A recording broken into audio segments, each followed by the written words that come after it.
नमस्कार दोस्तों। कल हमने जाना कि युधिष्ठिर ने भाइयों से शांति बनाए रखने की शपथ ली, लेकिन दुर्योधन उनके यश और समृद्धि से जलने लगा।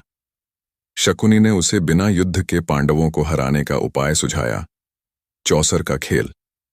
शकुनी ने धृतराष्ट्र को मनाने का प्रयास किया, जबकि विदुर ने चेताया कि जुआ कुल के विनाश का कारण बनेगा।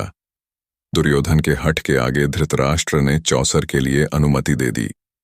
विदुर के विरोध के बावजूद धृतराष्ट्र ने युधिष्ठिर को खेल में बुलाने का फैसला किया, जिससे भविष्य में विनाशकारी संघर्ष की नींव रखी गई। इससे आगे की कहानी है चौसर का खेल व द्रौपदी की व्यथा। धृतराष्ट्र की बात मानकर विदुर पांडवों के पास आए।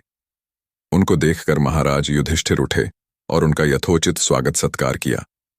विदुर आसन पर बैठते हुए शांति से बोले, हस्तिनापुर में खेल के लिए एक सभा मंडप बनाया गया है, जो तुम्हारे मंडप के समान ही सुंदर है। राजा धृतराष्ट्र की ओर से उसे देखने चलने के लिए मैं तुम लोगों को न्योता देने आया हूं।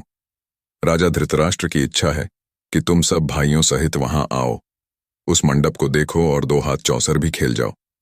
युधिष्ठिर ने कहा, चाचा जी, चौसर का खेल अच्छा नहीं है। उससे आपस में झगड़े पैदा होते हैं। समझदार लोग उसे पसंद नहीं करते हैं, लेकिन इस मामले में हम तो आप ही के आदेशानुसार चलने वाले हैं। आपकी सलाह क्या है? विदुर बोले, यह तो किसी से छिपा नहीं है कि चौसर का खेल सारे अनर्थ की जड़ होता है। मैंने तो भरसक कोशिश की थी कि इसे न होने दूं, किंतु राजा ने आज्ञा दी है कि तुम्हें खेल के लिए न्योता दे ही आऊं, इसलिए आना पड़ा। अब तुम्हारी जो इच्छा हो करो। राजवंशों की रीति के अनुसार किसी को भी खेल के लिए बुलावा मिल जाने पर उसे अस्वीकार नहीं किया जा सकता था। इसके अलावा युधिष्ठिर को डर था कि कहीं खेल में न जाने को ही धृतराष्ट्र अपना अपमान न समझ लें और यही बात कहीं लड़ाई का कारण न बन जाए। इन्हीं सब विचारों से प्रेरित होकर समझदार युधिष्ठिर ने न्योता स्वीकार कर लिया, यद्यपि विदुर ने उन्हें चेता दिया था। युधिष्ठिर अपने परिवार के साथ हस्तिनापुर पहुंच गए। नगर के पास ही उनके लिए एक सुंदर विश्राम गृह बना था। वहां ठहरकर उन्होंने आराम किया। अगले दिन सुबह नहा धोकर सभा मंडप में जा पहुंचे।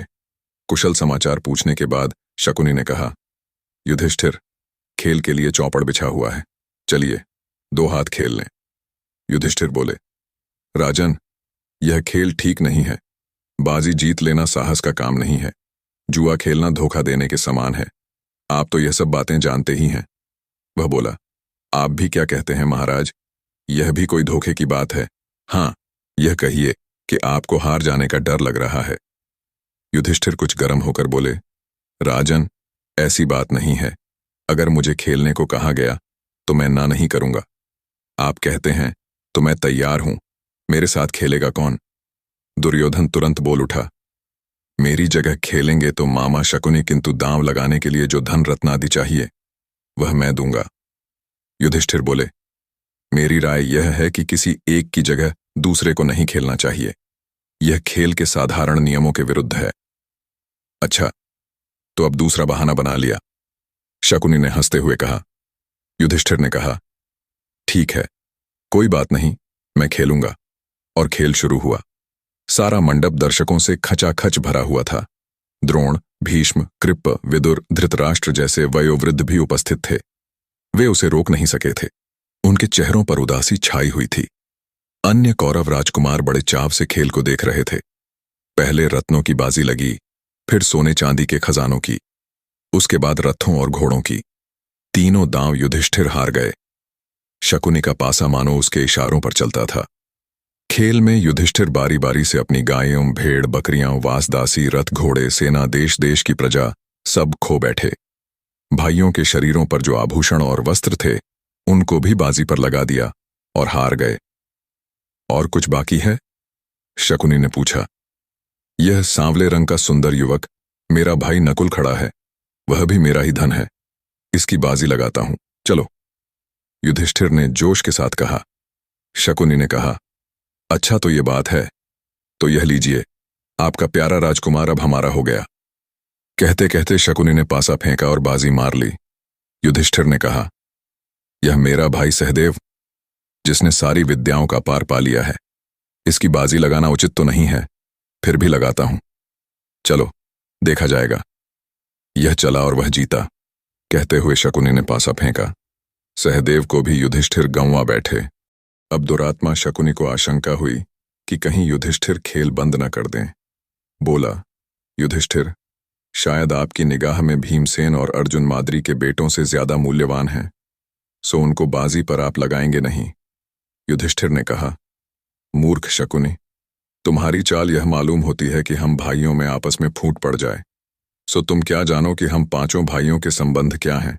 पराक्रम में जिसका कोई सानी नहीं है, उस अपने भाई अर्जुन को मैं दांव पर लगाता हूं। चलो। शकुनी यही तो चाहता था, तो यह चला। कहते हुए पासा फेंका और अर्जुन भी हाथ से निकल गया। असीम दुर्दैव मानो युधिष्ठिर को बेबस कर रहा था और उन्हें पतन की ओर बलपूर्वक लिए जा रहा था। वह बोले, राजन, शारीरिक बल में संसार भर में जिसका कोई जोड़ीदार नहीं है, अपने उस भाई को मैं दांव पर लगाता हूं। यह कहते कहते युधिष्ठिर भीमसेन से भी हाथ धो बैठे। दुष्टात्मा शकुनी ने तब भी नहीं छोड़ा। पूछा, और कुछ? युधिष्ठिर ने कहा, हां, यदि इस बार तुम जीत गए तो मैं खुद तुम्हारे अधीन हो जाऊंगा। लो, यह जीता। कहते हुए शकुनी ने पासा फेंका और यह बाजी भी ले गया। इस पर शकुनी सभा के बीच उठ खड़ा हुआ और पांचों पांडवों को एक एक करके पुकारा और घोषणा की कि वे अब उसके गुलाम हो चुके हैं। शकुनी को दाद देने वालों के हर्षनाद से और पांडवों की इस दुर्दशा पर तरस खाने वालों के हाहाकार से सारा सभा मंडप गूंज उठा। सभा में इस तरह खलबली मचने के बाद शकुनी ने युधिष्ठिर से कहा, एक और चीज है जो तुमने अभी हारी नहीं है। उसकी बाजी लगाओ तो तुम अपने आप को भी छुड़ा सकते हो। अपनी पत्नी द्रौपदी को तुम दांव पर क्यों नहीं लगाते? और जुए के नशे में चूर युधिष्ठिर के मुंह से निकल पड़ा। चलो, अपनी पत्नी द्रौपदी की भी मैंने बाजी लगाई। उनके मुंह से यह निकल तो गया, पर उसके परिणाम को सोचकर वह विकल हो उठे कि हाय, यह मैंने क्या कर डाला। युधिष्ठिर की इस बात पर सारी सभा में एकदम हाहाकार मच गया। जहां वृद्ध लोग बैठे थे, उधर से धिक्कार की आवाजें आने लगीं। लोग बोले, छिच्छे, कैसा घोर पाप है। कुछ ने आंसू बहाए और कुछ लोग परेशानी के मारे पसीने से तरबतर हो गए।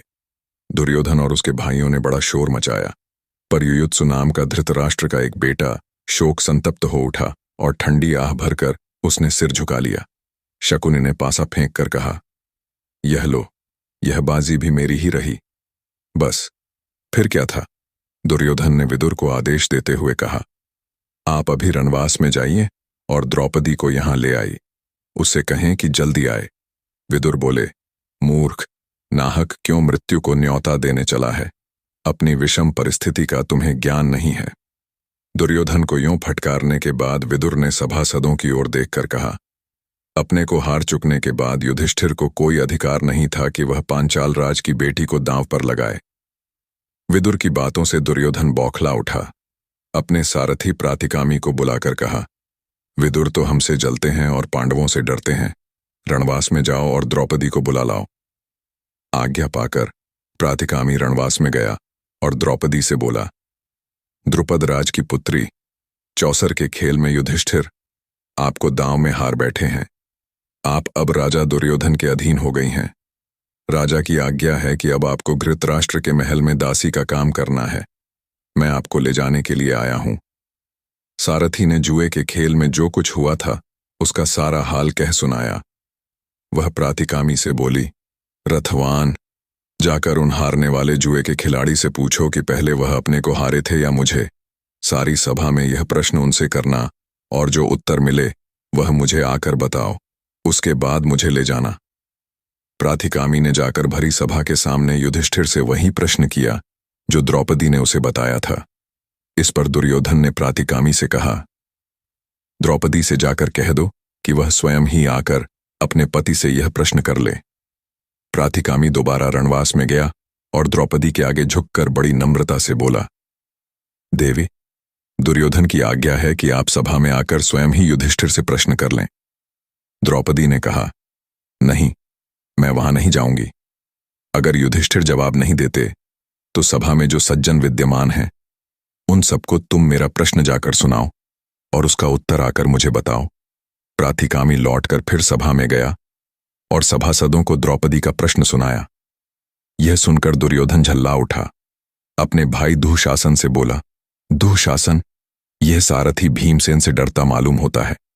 तुम ही जाकर उस घमंडी औरत को ले आओ। दुरात्मा दुःशासन के लिए इससे अच्छी बात और क्या हो सकती थी। उसने द्रौपदी के गूंथे हुए बाल बिखेर डाले, गहने तोड़फोड़ दिए और उसके बाल पकड़कर बलपूर्वक घसीटता हुआ सभा की ओर ले जाने लगा। द्रौपदी विकल हो उठी। द्रौपदी की ऐसी दीन अवस्था देखकर धृतराष्ट्र के एक बेटे विकर्ण को बड़ा दुख हुआ। उससे नहीं रहा गया। वह बोला, उपस्थित वीरों, सुनिए। चौसर के खेल के लिए युधिष्ठिर को धोखे से बुलावा दिया गया था। वह धोखा खाकर इस जाल में फंस गए और अपनी स्त्री तक की बाजी लगा दी। यह सारा कार्य न्यायोचित नहीं है। दूसरी बात यह है कि द्रौपदी अकेले युधिष्ठिर की ही पत्नी नहीं है, बल्कि 5 पांडवों की पत्नी है। इसलिए उसको दांव पर लगाने का अकेले युधिष्ठिर को कोई हक नहीं था। इसके अलावा खास बात यह है कि एक बार जब युधिष्ठिर खुद को ही दांव में हार गए थे, तो उनको द्रौपदी की बाजी लगाने का अधिकार ही क्या था। मेरी एक और आपत्ति यह है कि शकुनी ने द्रौपदी का नाम लेकर युधिष्ठिर को उसकी बाजी लगाने के लिए उकसाया था। लोगों ने चौसर के खेल के जो नियम बना रखे हैं, यह उनके बिल्कुल विरुद्ध है। इन सब बातों के आधार पर मैं इस सारे खेल को नियम विरुद्ध ठहराता हूं। मेरी राय में द्रौपदी नियम पूर्वक नहीं जीती गई है। युवक विकर्ण के भाषण से वहां उपस्थित लोगों के विवेक पर से भ्रम का पर्दा हट गया। सभा में बड़ा कोलाहल मच गया।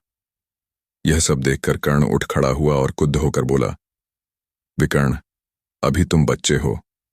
सभा में इतने बड़े बूढ़ों के होते हुए तुम कैसे बोल पड़े। तुम्हें यहां बोलने और तर्क वितर्क करने का कोई अधिकार नहीं है। यह देखकर दुःशासन द्रौपदी के पास गया और उसका वस्त्र पकड़कर खींचने लगा। ज्यों-ज्यों वह खींचता गया, त्यों-त्यों वस्त्र भी बढ़ता गया। अंत में खींचते खींचते दुःशासन की दोनों भुजाएं थक गईं। हाँफता हुआ वह थकान से चूर होकर बैठ गया। सभा के लोगों में कंपकंपी सी फैल गई और धीमे स्वर में बातें होने लगीं। इतने में भीमसेन उठा। उसके होंठ मारे क्रोध के फड़क रहे थे। ऊंचे स्वर में उसने यह भयानक प्रतिज्ञा की, उपस्थित सज्जनों, मैं शपथ खाकर कहता हूं कि जब तक भरत वंश पर बट्टा लगाने वाले इस दुरात्मा दुःशासन की छाती चीर न लूंगा, तब तक इस संसार को छोड़कर नहीं जाऊंगा। भीमसेन की इस प्रतिज्ञा को सुनकर उपस्थित लोगों के हृदय भय के मारे थर्रा उठे। इन सब लक्षणों से धृतराष्ट्र ने समझ लिया कि यह सब ठीक नहीं हुआ है। उन्होंने अनुभव किया कि जो कुछ हो चुका है उसका परिणाम शुभ नहीं होगा। यह उनके पुत्रों और कुल के विनाश का कारण बन जाएगा। उन्होंने परिस्थिति को संभालने के इरादे से द्रौपदी को बड़े प्रेम से अपने पास बुलाया और शांत किया तथा सांत्वना दी। उसके बाद वह युधिष्ठिर की ओर मुड़कर बोले, युधिष्ठिर, तुम तो अजात शत्रु हो, उदार हृदय के भी हो। दुर्योधन की इस कुचाल को क्षमा करो और इन बातों को मन से निकाल दो और भूल जाओ। अपना राज्य तथा संपत्ति आदि सब ले जाओ और इंद्रप्रस्थ जाकर सुखपूर्वक रहो। धृतराष्ट्र की इन मीठी बातों को सुनकर पांडवों के दिल शांत हो गए और यथोचित अभिवादनादि के उपरांत द्रौपदी और कुंती सहित सब पांडव इंद्रप्रस्थ के लिए विदा हो गए। पांडवों के विदा हो जाने के बाद कौरवों में बड़ी हलचल मच गई। पांडवों के इस प्रकार अपने पंजे से साफ निकल जाने के कारण कौरव बड़ा क्रोध प्रदर्शन करने लगे और दुःशासन तथा शकुनी के उकसाने पर दुर्योधन पुनः अपने पिता धृतराष्ट्र के सिर पर सवार हो गया और पांडवों को खेल के लिए एक बार और बुलाने को उनको राजी कर लिया। युधिष्ठिर को खेल के लिए बुलाने को फिर दूत भेजा गया। पिछली घटना के कारण दुखी होते हुए भी युधिष्ठिर को यह निमंत्रण स्वीकार करना पड़ा। युधिष्ठिर हस्तिनापुर लौटे और शकुनी के साथ फिर चौपड़ खेला। इस बार खेल में यह शर्त थी कि हारा हुआ दल अपने भाइयों के साथ 12 वर्ष तक वनवास करेगा तथा उसके उपरांत 1 वर्ष अज्ञातवास में रहेगा। यदि इस 1 वर्ष में उनका पता चल जाएगा तो उन सबको 12 वर्ष का वनवास फिर से भोगना होगा। इस बार भी युधिष्ठिर हार गए और पांडव अपने के वादे के अनुसार वन में चले गए। दोस्तों, हमारी ऐसी कहानियां सुनने के लिए हमारे चैनल को सब्सक्राइब जरूर करें